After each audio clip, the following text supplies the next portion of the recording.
Buenos días, queridos amigos y amigas. El día de hoy continuamos con nuestra exposición del libro de Santiago. Bienvenidos. En nuestra reunión próxima anterior veíamos dos ejemplos de tres, veíamos dos y los explicábamos de las comparaciones que Santiago hace de la lengua para el ser humano. Nos hacía la comparación de la lengua como un timón de un barco donde todas las amenazas, todas las situaciones venían del exterior. Nos comparaba la lengua como el freno de un caballo que estaba en la boca, donde todas las amenazas venían del interior del caballo, la fuerza del caballo, los bríos del caballo, la voluntad del caballo. Y hasta ahí llegamos. Nos quedó faltando uno. ¿Cuál? El fuego. Santiago compara nuestra boca con la llama, el fuego, la candela. Y esto no es accidental, pues esta es la clave de todo el proceso de lo que ocurre con la boca y con la lengua. El día de hoy vamos a hablar respecto del capítulo 3 de Santiago en el tema de la boca y de la lengua, de la comparación que hace Jacobo o Santiago de la lengua como un fuego. Bienvenidos.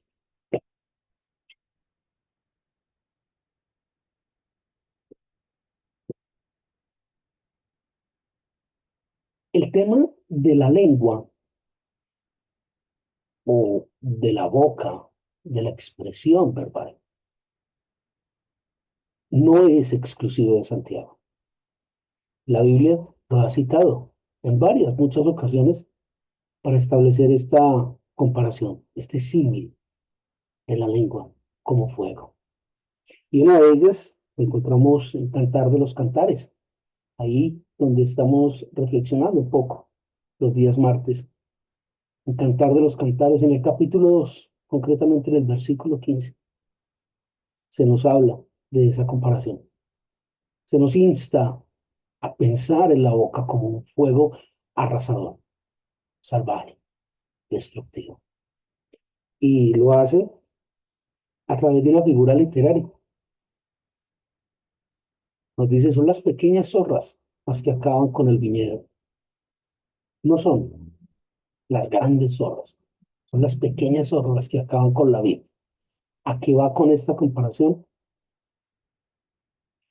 A que muchas veces lo que decimos, así sean bobadas, así sean torpezas, así sean cosas muy simples, eso es lo que destruye el entorno. Ese es ese fuego arrasador. A veces ni le prestamos atención a lo que estamos diciendo. Y son estas cosas que estamos diciendo las que destruyen la paz de las personas, la paz del creyente, la paz que sobrepasa todo entendimiento.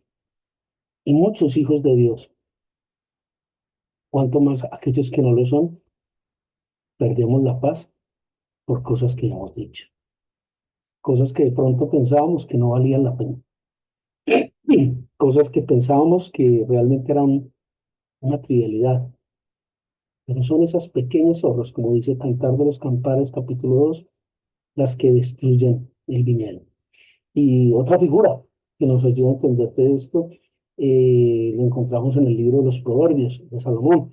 Allí en el Proverbio 16, capítulo 16, versículo 17, encontramos una cita muy clara, muy contundente en el libro de los Proverbios. Es así directamente, no a través de una comparación directamente, nos dice que el hombre de mal lleva fuego en su boca. El hombre de mal lleva fuego en su boca. En otras palabras, como para un idioma más aterrizado, más actual. Las personas malas destruyen con su boca, con su palabra. Entonces no es un tema exclusivo de Santiago capítulo 3, no es un tema exclusivo de Jacobo, no. Ya la Biblia nos había advertido claramente, de una manera contundente, ya nos había advertido. Ojo con la lengua es una cosa muy seria, es una cosa muy complicada, pilas, ponga pálido.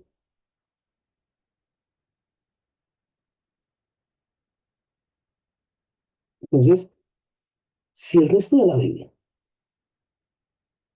nos ha hecho algunas señales sobre el tema de la lengua, si Santiago dedica todo un capítulo a hablar del tema de la lengua, cuando el piedra río es porque suena, perdón, cuando el río suena es porque lleva piedras o piedras lleva. O sea, si nos están haciendo tanto énfasis en el tema de la lengua, con seguridad que algún trasfondo importante ha de tener para Dios y para el creyente. ¿Ok? Le invito a que nos devolvamos un poco al tema científico y hablemos un poco del tema de la sinapsis. La sinapsis básicamente es el proceso neuronal a través de un fenómeno físico-químico mediante el cual una neurona se comunica con otra. La forma en que dos neuronas se comunican es a través de un salto energético. Hay un salto de energía, no hay contacto físico, un salto de energía de una neurona a la otra, a través de las dendritas. Se comunica. Cuando una neurona se comunica energéticamente con otra neurona, aparece un pensamiento. Cuando a estas dos neuronas que están conectadas por energía, que tienen un pensamiento, se une una tercera neurona, aparece una idea. Cuando ya el ser humano tiene una idea, es decir, tiene tres neuronas interactuando energéticamente, esa idea, si yo le pongo sentimiento, si yo llevo esa idea, ese pensamiento que evoluciona esta idea y esa idea la llevo a mi corazón, la llevo al pensamiento sentimental. Lo que sigue después de esto es la palabra, el hablar. Y esta palabra, este hablar sobre el tema, nos lleva a manifestar ese planteamiento a través de una obra, una ejecución. Ve todo el proceso, neurona, energía, otra neurona, energía, otra neurona, energía, corazón, sentimiento, manifestación a través de la boca y acción. Santiago lo describe de una manera maravillosa. Lo describe, más adelante lo veremos como un embarazo. Lo describe como un proceso. Si usted y yo somos dueños de lo que pensamos, de nuestras elecciones, no dueños de la vida, el dueño de la vida es Dios, pero sí somos dueños de lo que decidimos, sí somos dueños de lo que dejamos entrar en nuestra mente. Y realmente queremos acercarnos a Dios. Usted puede decidir en qué momento de esa cadena corta. Usted sí puede decidir en qué momento de ese proceso usted lo interrumpe. Y entonces estará glorificando a Dios. ¿Comprende? Por eso, primera de Pedro dice, resistir al diablo Por eso el Evangelio dice, perdón, el libro de Romanos dice, renovad vuestro entendimiento, renovadlo, crezca, avance. Hemos explicado en este espacio muchas veces que no somos lo que pensamos. El pensamiento forma parte, pero usted no es lo que piensa. ¿Sabe qué pensaría yo? Que más fácil uno es lo que habla. Y así lo dijo Jesucristo. De la abundancia del corazón habla la boca. ¿Comprende?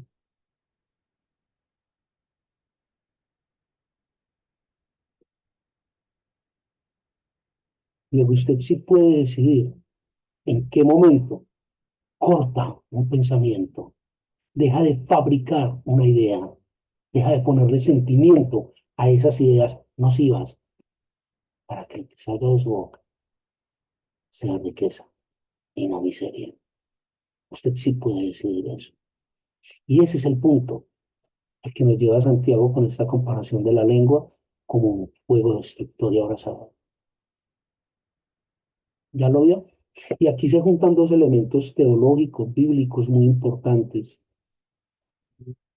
El primero es que la palabra de Dios dice, claramente establecido, porque engañoso es el corazón, más que todas las cosas, y perverso. Ah, pero también dice, de todas las cosas guardadas, guarda tu corazón, porque de él mana la vida. Ah, sí ve que la Biblia sí tiene contradicciones. Por un lado me dice que el corazón es perverso, que eso es malo, mejor dicho, más podrido que aguacate de 2 meses. Y por el otro lado me dice que el corazón mana la vida. Sí, hay una contradicción, o sea, yo sé que la Biblia había sido escrita por hombres y todo, yo sé. ¿Mm? ¿Ah? No, no hay contradicción. ¿Sabe por qué no hay contradicción? Porque estamos olvidando el contexto de las cosas. ¿Cuál es el contexto bíblico? El contexto bíblico es el que acabo de explicarle y es en el que Santiago está enfocado ahora hablando de la boca como un fuego. ¿Usted cómo percibe el mundo? ¿Cómo puede usted percibir el mundo que lo rodea? Básicamente a través de los 5 sentidos: oído, boca, olfato, vista y tacto. ¿Quién es el príncipe del mundo? Satanás. ¿Qué es lo que usted percibe a través de los sentidos? El mundo. Entonces, si eso es así, que es verdad, y usted, como yo, estamos vivos carnalmente, físicamente, materialmente en el mundo, somos parte del mundo, nosotros percibimos este mundo, del cual el príncipe es Satanás, a través de nuestros sentidos. Eso es lo que moldea nuestros pensamientos. Y ya vimos que nuestros pensamientos son la fuente, el punto de partida de nuestras ideas, y que nuestras ideas, cuando les ponemos sentimientos, se convierten en una palabra, y que esa palabra se convierte en una acción. ¿Lo vio? Y es por eso que tantas veces en este ministerio lo hemos dicho y lo repito: vigile celosamente lo que usted está metiendo en su cabeza, en sus ojos, en su nariz, en su boca y en su mundo. Ya se dio cuenta dónde está el problema del reggaetón, dónde está el problema de las orgías, de las fiestas, de las rumbas, de los carnavales.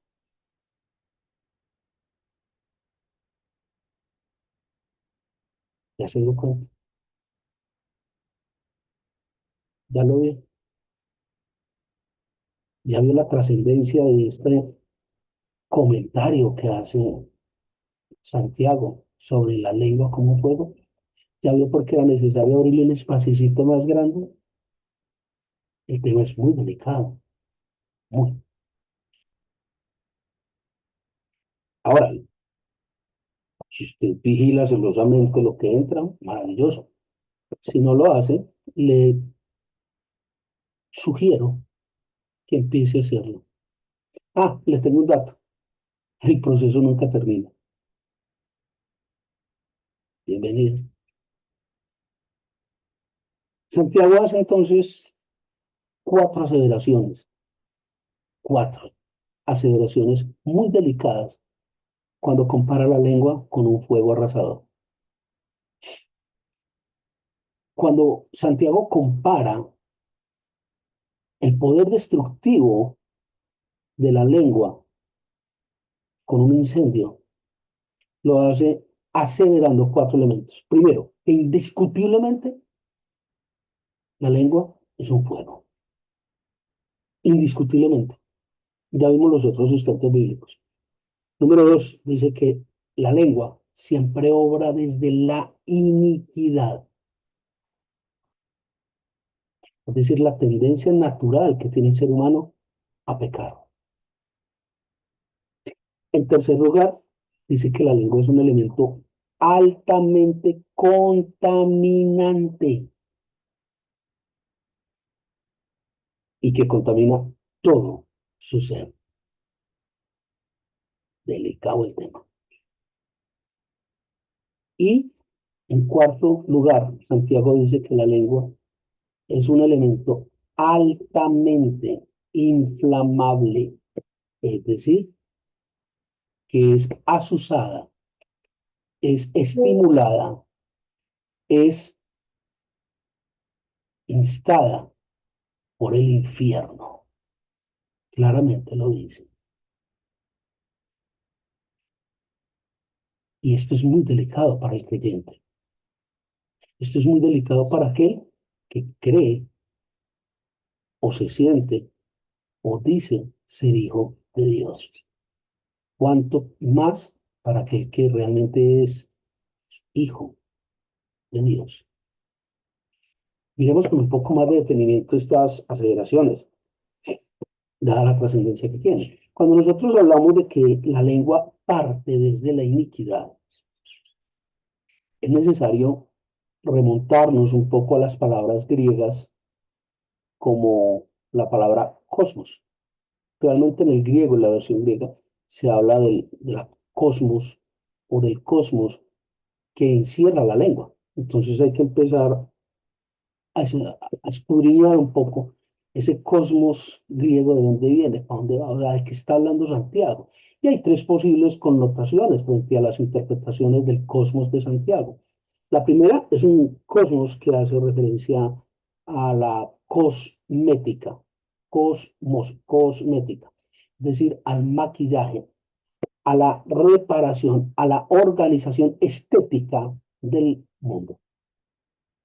Y mm, a veces cuando hablamos, lo que hacemos es maquillar, cosmetizar lo que decimos, para que suene más bonito, para que no suene tan duro, para arreglar una verdad a medias, para que no vamos a ofender a nadie. Es que hay que saber decir las cosas. O, como decía mi señora mamá, hay que aprender a decir mentiras piadosas o mentiras blancas.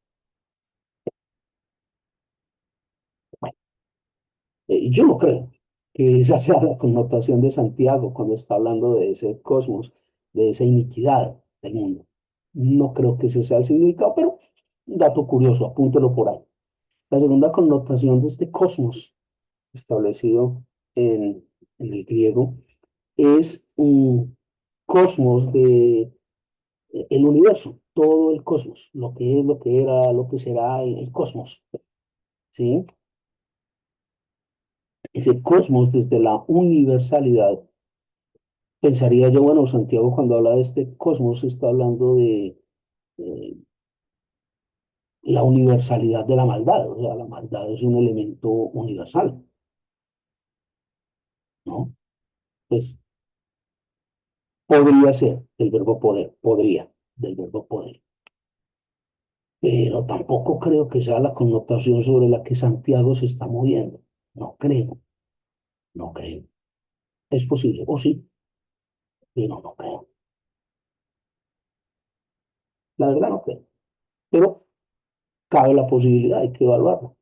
Y la tercera y última es que cuando Santiago habla de esta palabra griega, cosmos, a lo que se está refiriendo es a la mundanalidad, las cosas mundanas.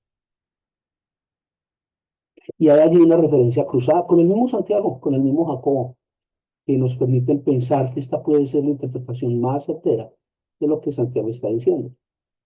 Y la encontramos allí en Santiago, capítulo 1 versículo 27 cuando nos dice, guárdense sin mancha del mundo,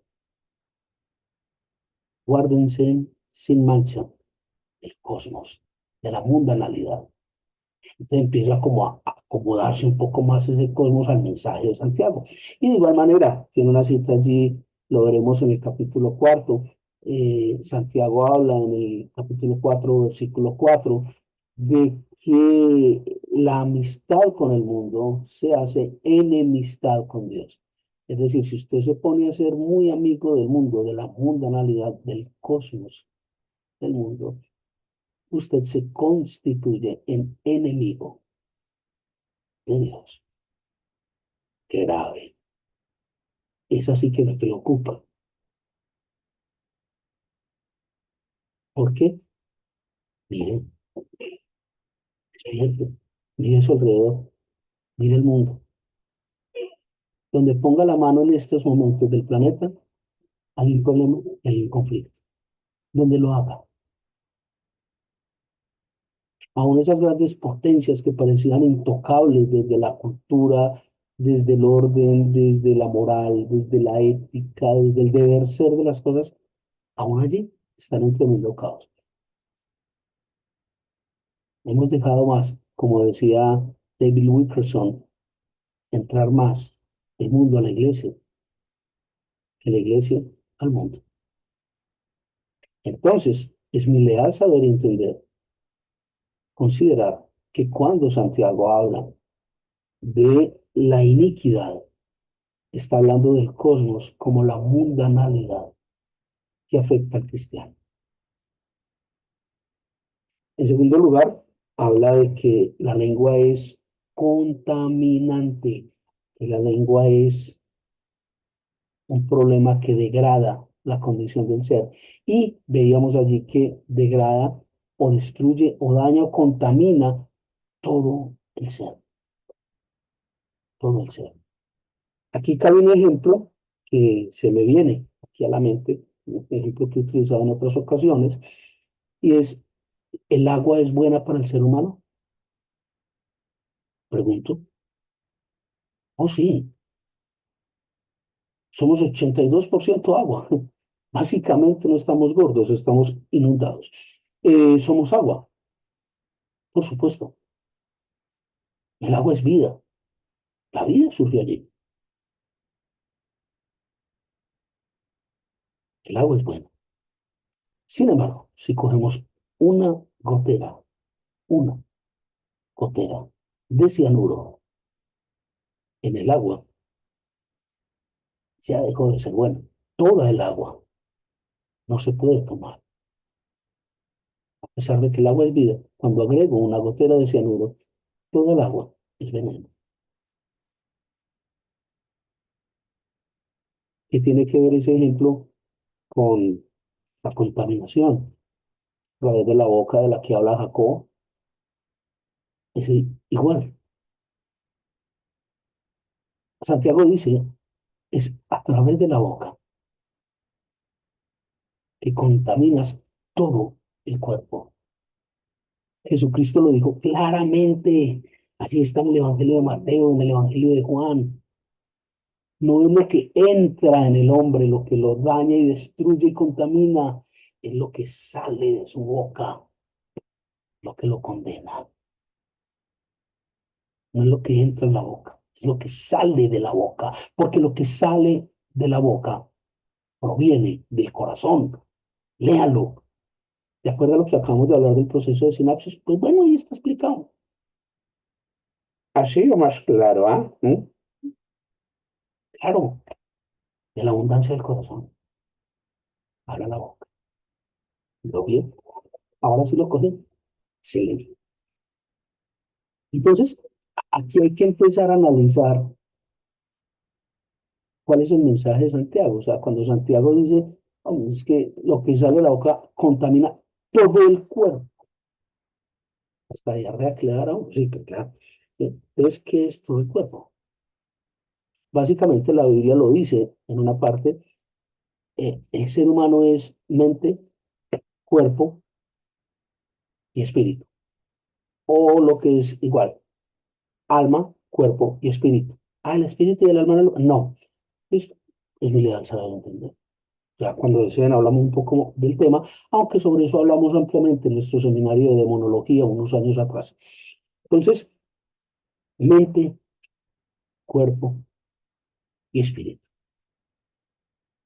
¿De qué manera se contamina la mente? Lo acabamos de explicar en el proceso de sinapsis. ¿Usted qué está metiendo a su cabeza? ¿Usted qué piensa? ¿Usted en qué piensa? Lo que usted piensa, eso es lo que lo contamina. Cuando lo hace, ciertamente, desde la mundanalidad. Una palabra nace en la mente. Su mente se contamina. Lo que usted dice, que vuelve y se hace el proceso cíclico. ¿Por qué el cuerpo? Por las obras, la consecuencia de lo que usted piensa, de lo que usted manifiesta, son sus obras. ¿No? Luego su cuerpo hace lo que su boca dice. Y su boca dice lo que su mente piensa. ¿Y por qué contamina su espíritu? Porque está obrando en ese contexto por fuera de los lineamientos de Dios. Se está haciendo amigo del mundo, enemigo de Dios. Vio cómo su lengua contamina todo su ser. ¿Ya lo vio? Muy bien. Ahora bien, mm, hay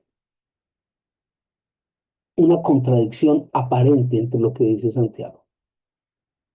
¿Por qué? Porque Santiago dice que lo que sale de la boca contamina todo el cuerpo y Jesucristo lo que dice es que eh, de la riqueza del corazón habla la boca. Entonces diría uno, venga, no, ahí hay una contradicción, es que uno está hablando del cuerpo y el otro está hablando de la riqueza del corazón, o sea, no es claro, no, no, se perdió, o sea, ahí hay un problema.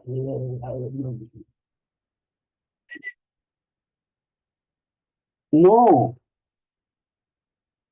no hay contradicción, no hay problema, no hay adversidad,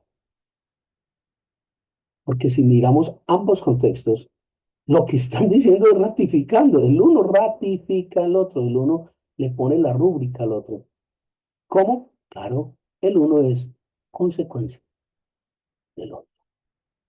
Lo que usted manifiesta con su boca es consecuencia de lo que usted metió en su cabeza y pensó.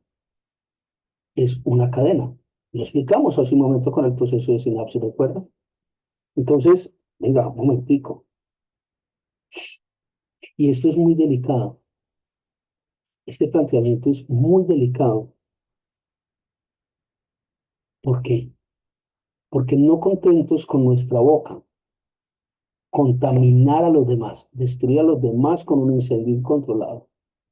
No contentos con eso, con nuestra boca, nos contaminamos y nos envenenamos a nosotros mismos. ¿Ve el problema tan grave con la boca? ¿Y por qué estoy diciendo algo así? Pues porque es lo que yo entiendo, porque es lo que la Biblia establece, porque es lo que veo día a día. O nunca le ha tocado que alguien le diga, no, es que eso no fue lo que yo quise decir. No, es que eso no fue lo que yo dije. Nunca le han dicho, perdóname. O sea, lo que te dije no fue en un mal momento. Nunca le han dicho eso, ¿no? Ok. Es que tú me haces decir, es que tú me llevas a decir. Yo nunca dije eso, lo que yo quise decir, ¿nunca le ha tocado eso? ¿No? No, ya. eh. Es más, usted mismo nunca ha dicho eso, no, yo nunca dije eso, yo lo que quería decir, pues, ¿por qué no lo dije?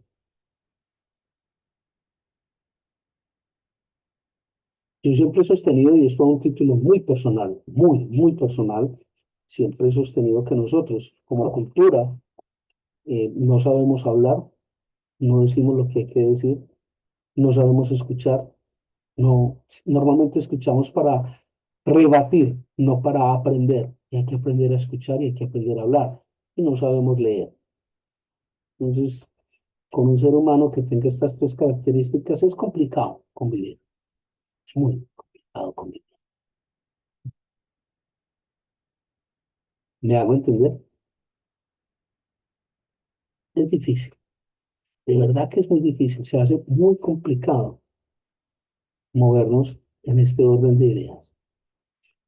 Decíamos dentro de los planteamientos, dentro de esos cuatro puntos que establece Santiago, decíamos y leíamos de Santiago que la mente era inflamante, era un combustible para detonar situaciones. Y eso tiene una connotación muy delicada en la vida del creyente. Y es que lo que se dice y se manifiesta a través de la boca se vuelve degenerativo y progresivo. ¿Por qué progresivo? ¿Por qué degenerativo? Por una razón muy sencilla. Cuando usted, por ejemplo, cito un ejemplo, dice una mentira, ocurren dos elementos. La primera es que usted tiene que mantener su mentira, no acá como un mentiroso. Y normalmente lo que yo he aprendido en la vida es que una mentira lleva a otra y a otra y a otra.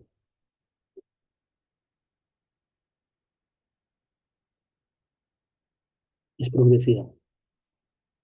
No me dijiste pues que estabas en tal parte. Sí, pero es que de ahí fue que me encontré con su talento. Y cuando menos pensás son tantas mentiras. Es progresivo